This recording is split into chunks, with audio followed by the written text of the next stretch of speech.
Welcome to the Red Couch, and on the Red Couch today, featuring, as we did during this entire month, International Women's Day, women who are prominent, women who are trailblazers, women who are overachievers, women who are success stories. We welcome another one for that group of people, and that is none other than Marsha Alleyne, who is the Chief Product Development Officer at the Barbados Tourism Marketing, Inc. That's a long introduction, but Marsha, welcome to the Red Couch. I like your colors, and we're going to chat a little bit about Marsha's socks at some point this morning, because she's really rocking the outfit this morning. But welcome to the Red Couch. Thank you so much, Yeah. Vic. May I call you Vic? I hope so. There's another name I've been referring to you No. recently, so but I'll do Vic this We'll do Vic. We'll do Vic. Yes. We'll do Vic. Welcome. So Marsha, you know, as we highlight women for International Women's Day, we try to inspire a lot of our younger women. And one of the challenges I find sometimes talking to young people is that they don't necessarily, at a certain age, they don't necessarily see their career path. Yeah. You know, they don't necessarily see how am I going to get to where I see a Marsha Alleyne, or, you know, a Shelley Williams, or an Andrea Franklin, and so on. And if you're a young woman or a young adolescent, you're in primary school, you know, you're coming from humble beginnings and so on, it's easy, I think, to understand that young girl may not necessarily see that she could one day assume a leadership position. I think you're absolutely right, Vic. But I would also say that many people think it's actually a straight line to get to, you know, where we are getting to. And they don't realize that the road is filled with humps and potholes, you know, and roadblocks and wrong turns. Much like what I had this morning. You have to turn around. You know, but it's really life in the whole. Yeah. But I think that one of the things I always tell persons, whether they're young people or whoever, is having a sense of determination is really important. Having goals is also very important, because if you're determined but you don't know where you're going, you know, you will be, you know, running fast and running hard, but you're not going to get where you're going to get to. And then the third thing is mix that up with a little bit of passion, because if you don't have a sense of what is it you love to do, what gets you up in the mornings, those roadblocks, those potholes, those wrong turns will stop you in your tracks, and you're not going to, you know, get the energy to move again. When you were, say, 8 or 9 years old and you were at primary school, did you envisage that you would be a successful woman in the world of business and tourism? Did you see that kind of, not necessarily tourism, but did you at a very early age feel that you had that opportunity, or were you still searching? I think coming from the background that I did, where we had absolutely nothing, all we had were dreams, and so I was a dreamer. I always dreamed of, you know, the mansion, the everything. I don't have the mansion yet. I'm leaving that, you know, for you, Vic. But well, there's hope yet then. There's hope for yet all of us. But I've always been a dreamer. Yeah. And I've always envisioned myself doing different things. And, you know, we would play a lot with imaginary friends at home. And we would create a lot of scenarios at home. So I did see myself actually doing, but whether or not I believed it, that is the other question. If I believed I was actually going to get there. So the way I would say is, if you are already down, there's nowhere else to look but up. And so that is really what we did. We looked up. Well, you know, I like you and like most of us, we came from humble beginnings, and but you know, this is where parenting comes in. Now, my mother was my foundation, so my mom always taught me to believe in myself, but more importantly, my mom believed in me and made me believe that I could do pretty much anything that I set out to do. But I would have to be honest and say that even though I knew at a very early age that I wanted to be a broadcaster, I didn't see beyond being the broadcaster. Right. All right. It took me a while, even after I got into the industry, it took me a while to be able to, wait a minute, but I could do this too as well, and I could do that. And you started then to expand your vision, which is why I asked you the question, because sometimes circumstances can create a limitation in terms of how you see yourself and your future. And you're absolutely right. What I would say is that 9 years old, I never envisioned myself in the hospitality, the tourism industry, because I wasn't exposed to it. You know, we never went to a hotel. I mean, a treat for us was going to look inside the chauffeur window. Not even going in, but just going to look to see other people going into that era. We really did come from very humble beginnings. And so my first taste in the hospitality industry, my first bite of that cherry, was not until I was about 16 years old. And so I was hooked from then. So pre that, I saw myself more doing maybe psychology or those very normal type of jobs, doctor, lawyer, you know, teacher, police person, and that is really where I was stuck. And so I never saw the opportunities of being chief product development officer. What is that? You know, until I think got into tourism, and I was in the private sector for very many years in the tourism industry, and it was only because I got a roadblock that I ended up in government, and here I am today, you know? And now that's a nice segue, because sometimes, you know, we encounter roadblocks, and at that moment, it can be very frustrating. I remember when I was at a certain place in the Pine, and I had given my all. I had given in my heart, my soul, everything to that place. And then, you know, there was a change in administration, and somehow I felt like it was, you know, like somebody was out to get you, like the politics of the day and that kind of stuff, and why, I don't know. And, you know, I reached a point where I said, you know what? I don't have to do this, you know? And because of that, I ended up in another place, but I never had an intention prior to that. Now that shift really was a seismic shift for me in terms of my career. So sometimes, you know, that setback, that disappointment, that roadblock, as you called it, can sometimes turn out to be actually the opening up of a vista and a 4-lane super lane highway. So like you, my mother was very influential in my life. In fact, when I remember, you know, where I got my sense of, you know, go-getter attitude from, I would say it was from my mother. My mother was a hustler, you know, left school at 10 years old, but nobody could, you know, add better than she could, and things like that. And she always said to me, Marsha, there are only 2 answers you can get, yes or no. But if you never ask the question, you will never know, you know, where you're going to get to.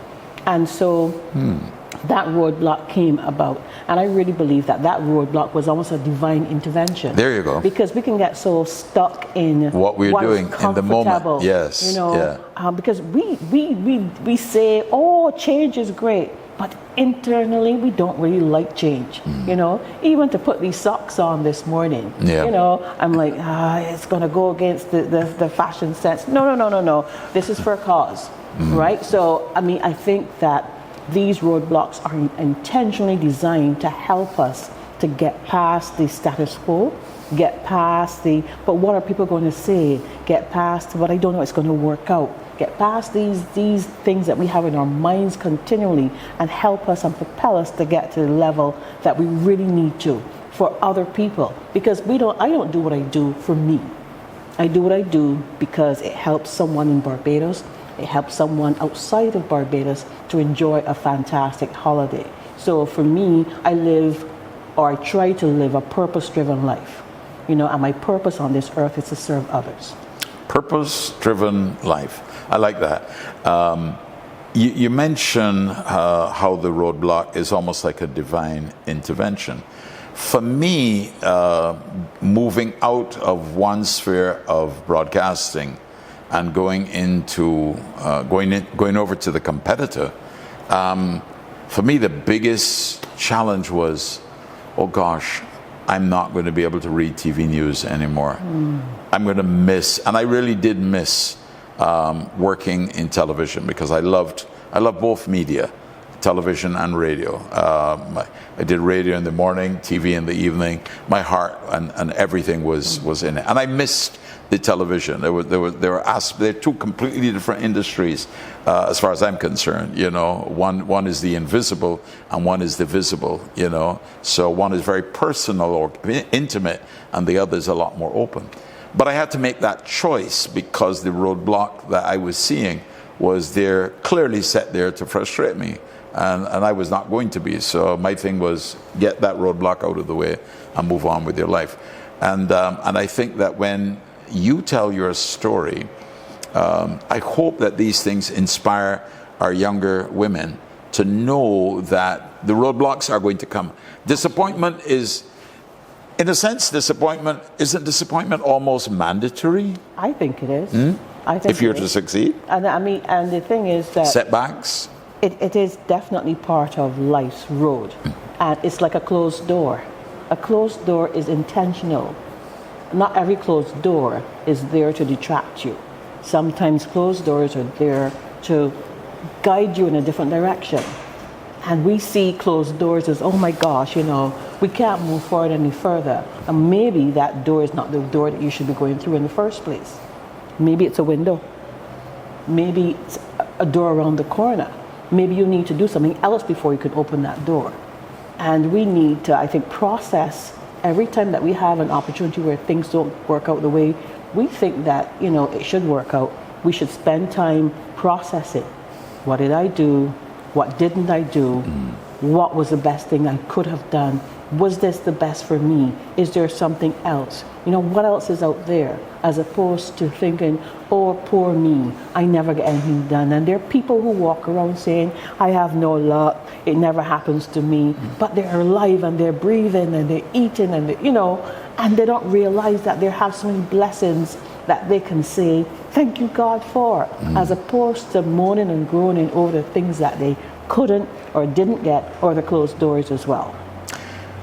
You know, apropos what you just said, I remember the time when I was in the hospital and I had surgery on something. It was not mandatory, it was elective, but then some complications arose. And I got quite sick and had to be readmitted. And for a while I was in that hospital at the QEH, and I would look out in the morning. I've told this story many times. And I'd see people walking along Martindale's Road coming from the beach, and they'd have the little bucket of sand, and they'd be chatting, and you could hear the chatter literally. And at that moment, Marsha, I would have given everything I had to exchange for the simplicity and ability to do what they were doing. Wow. That taught me a lesson. And so when I finally got out of there, I promised myself never to take things for granted.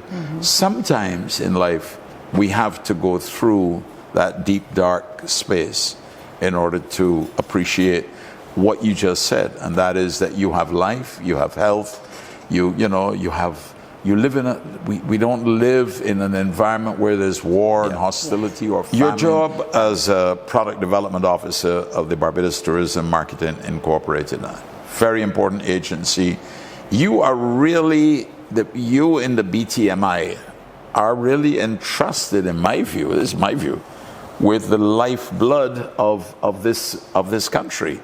Because tourism, you know, I hear a lot of talk sometimes that, oh, we need to diversify our economy. And I usually, when people start with that to me, I usually say to them, into what? Could you tell me the what? Because I hear what you're saying, and diversification is always great. But what is it, the it that you're talking about? Because if it was that simple, surely we would have found it by now. Yeah. The game that we have, the thing that works for us, what we are good at, is hospitality, is entertaining people, is welcoming people, is being a tourism destination of choice that people love, and people save up their whole lives to come here to think. So for me, what you do at the BTMI's role is really the lifeline of this country. I want you to tell me a little bit about your role and in terms of the product development side of the BTMI. When you put it that way, in terms of the BTMI and what we do as a lifeline of what props up Barbados, is a very humbling place, and I think that we are, I think, very, very mindful. You should be mindful to understand that it's a place of privilege, but it's also a place of great responsibility as well. And so what we do is we support our colleagues who market Barbados destination on a daily basis by ensuring that the type of experience that they go ahead and they market in the marketplace is what is people going to get on island. In the simplest way, that's really how I try to explain it. So you have a product and you have marketers. So what we do is to ensure that the product that the person is marketing is exactly what the marketers say it's going to live up to, in terms of the brand, in terms of the type of experience you're going to get, the feel, the mood, the nuance, everything. So on island experiences are very, very important to us. We want to ensure when people come to Barbados, the dream that they were sold is exactly what they get when they come here. When I do my own comparative analysis of what we offer in Barbados, it's a phenomenal product that we have. Yeah, sea and sun is not unique to Barbados, and there are beautiful beaches all over the Caribbean. We know that, they're beautiful. People can go other places and have, but we have so many products, so many different. It is such a diverse product. Some are natural. Some are things that we have developed. And, I look at things like golf, for example. In the Eastern Caribbean, there's no country that can rival Barbados in terms of world-class golf courses. I mean, we have, 5 or 6 world-class golf courses in Barbados. Something as simple as horse racing. Well, not simple, but horse racing. Horse racing, that's right. Where else in the tourism belt of the Caribbean, Eastern Caribbean, is there, and you go to Gold Cup, the Sandy Lane Gold Cup, and you see the thousands of people who come from all over the world to be a part of it. You look at Kensington Oval and our cricket. You look at all of the elements that go to make up our the package that is the Barbados product. It really is a very, very, the food and the wine, the rum and food festival, the phenomenal chefs, the amazing restaurants that we have all over Barbados. And I like to ask people, what is it that you enjoy about Barbados when you come to Barbados? But we have a phenomenal range. I don't know that there's 166 square miles in many places where you could find the variety, the diversity, the choices, and it's not all high-end expensive. Correct. I watch the lines up by Cuz, for example, on a daily basis. For years, people come here and they tell me, where are you going? I said, well, we were told to go to Cuz, or we were told to go to Oystins. Or Caboose. Or Caboose, well, that's one of the new ones, Yes. And these lines of people are there. That is you go up by Uncle George, he's now passed, but I mean, Cynthia carries on the tradition. And the lines that you see, we have a phenomenal product. Right. Yeah. And so, Vic, when people talk about diversifying what we have here on island, I think what we've done is a great job of diversifying the tourism product. And it has started with a passion for doing it right the first time. So you mentioned polo, you mentioned golf, you mentioned horse racing, culinary opportunities. We try to do it right the first time. So we don't want to go meddling with things that are not our area of expertise. We think that we have an excellent product, and what we want to do and we continue to do is add that je ne sais quoi, that people element that makes us stand out above the rest. So you're absolutely right. There are a plethora of warm, sunny beaches across the world, but nowhere else in the world will you find a Vic. right? Who welcomes people. I've heard about your Airbnb, you know, where you sit people on your patio, you talk to them about your stories. Yeah. That is what people are looking for, that unique essence of connectivity and being. And yes, you can have all the fancy restaurants in the world, and you can have the most palatial type of hotels, but having the people to be able to have that warmth, you know, experience, to give you that kind of home style, but elegance, you know, with a splash of, you know, haute couture, with a splash of just really doing it well and doing it spectacularly. So my philosophy is another one, is doing it right the first time. Doing it right the and I first think that is the what BTMI we do. We try to do it right the first time, so that when you want to come back, and when you come the first time, you're going, wow, oh my God, wow. That's what we want you to leave with. So you can go and tell your friends, come see a place, you know, yes, that we think is spectacular. Come see a place that we think has all of the elements that we want, but we still find it feels like home. Marsha, the idea that we have heroes and people we look up to, it's another area I always like to ask a question or two about that, you know. Who are the people that influenced you? Who are the people that you admire? Who are the women? And we're keeping it at the women. We know there are probably men that you admire too as well, but we're talking about the women that, you know, you say, I want to be like her, I want to emulate her, and so on. You know, who do you have as who do you put into that little category? I think the question would be, who do I don't have in that category? There are so many, and for me, let me start home. Yeah. There's so many Barbadian women that are phenomenal Barbadian women. Tonight I've been invited to actually see the film Shirley Chisholm's story. And when you think about remarkable people, I mean, you can't have a conversation and start with remarkable women and not include Shirley Chisholm, not include Mia Amal Motley, not include Sandra Mason, not include, you know, Shelley Williams. They're women who have, you know, created pathways for so many of us to look up to and say, oh gosh, you know, if that person, you know, can do it and achieve this, why can't I? Why can't I? Yeah. You know, and the fact that they've come from this little rock, 166 square miles, and have done such amazing things. The entrepreneurship that's in Rihanna, Robin Fenty, oh my goodness. If we could just have a little bit of that kind of entrepreneurial spirit. And you know, one of the things that we don't teach our children well is to be entrepreneurs. We teach them how to go and work for other people. Yes. And how was she able to develop this sense of, you know, being a real, you know, phenomenal entrepreneur in even a place where people teach you to, you know, work for this person, work for that person, and get a comfortable salary and you're fine.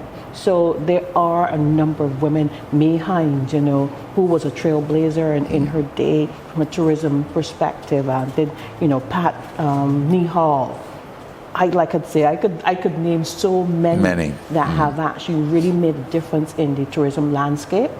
And, you know, even though there are a lot of men who've actually added significant contributions to this nation, I think, you know, people like Lucille Baird, who is a reverend in a really male-dominated space, people like that, I look up to, and I think, my goodness, you know, they've done a fantastic job in paving the path for us.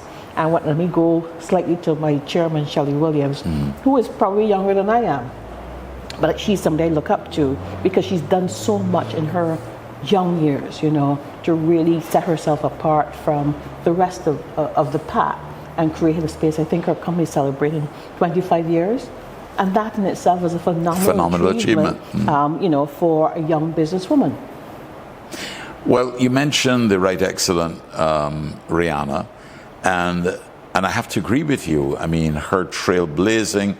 Forget her music. Her music speaks for itself, but it is her sense of business and the deals that she has struck, And I mean, even her most recent foray into India, people thought it was about the entertainment, but the entertainment part was only a small part of the whole deal that she put together. She is absolutely phenomenal. There's no other word for it, you know. So we are fortunate to have so many trailblazers, and you are one of them in the BTMI. And we salute you for International Women's Day. My final question to you, though, is when you look at this year's theme for International Women's Day, what does that mean to you? I'm so sorry, Vic, but one of the things I don't do is get focused on themes. On themes, okay. I really don't, Yeah. because I think that sometimes themes can distract you from the real purpose. And I think that I'm on a quest to continue to share my life history and my life story with women to help empower, encourage, mentor, and to lead wherever possible. So I am more focused on the fact that we are celebrating International Women's Day, And that this should be continuous. and it should be continuous. Yes. All right.